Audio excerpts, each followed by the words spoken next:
And this is kind of the heart and soul of what we want to talk about. We know now we have this powerful new domestic sourcing preference. When does it apply?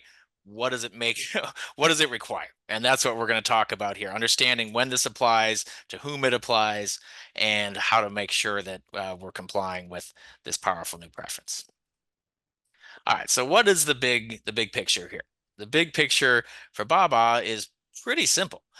That is that when an infrastructure project is subject to BABA, and we'll talk in a moment about which infrastructure projects are, but hint, it's a lot of them, then certain products that are purchased for incorporation in that project must be produced in the United States. And this is a relatively new set of rules. The statute was passed in 2023, but the wheels of government sometimes don't move that quickly. And so, once the statute is passed, that's Congress doing its job, but then the regulators got to get involved and write the more nuanced regulations. And so those more nuanced regulations didn't take effect until October 2023. That's really when BABA kicked off, because that's when the regulations that implemented congressional intent took effect. 2023, October 2023. All right, so you're not going to find this outline in Baba itself because I have created this because I think it's a helpful way of understanding how Baba works. It's really to me, in my mind, it's a three-level test. It's a three-level test because this is how it makes it easier for folks to understand how Baba applies to them. And so we're going to analyze Baba kind of starting with the higher level and then get down to the nitty gritty. And that starts with the project level.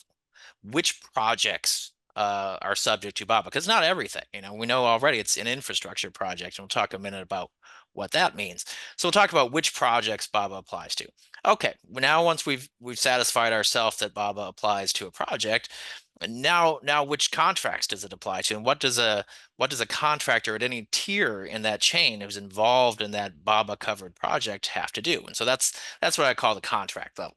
That's making sure that you understand if you're somewhere in that contracting chain on a BABA covered project, that what requirements are going to be flowed down to you, and then what requirements you may have to turn down around and flow down to anybody that's lower tier. For example, if you're a supplier or distributor that's buying supplies for a manufacturer and then passing those up to somebody else. So what do you need to do in that chain? So that's the contract level BABA application. And then we're going to talk about the granular level, which is the product level, which products are subject to BABA, and within those product categories, how do you know whether a product qualifies as made in America for purposes of BABA? Because one thing that I think is important to understand is that there is no unified definition of made in the USA or made in America. And I'll talk about that a little bit more when we get to a few of the tips and tricks.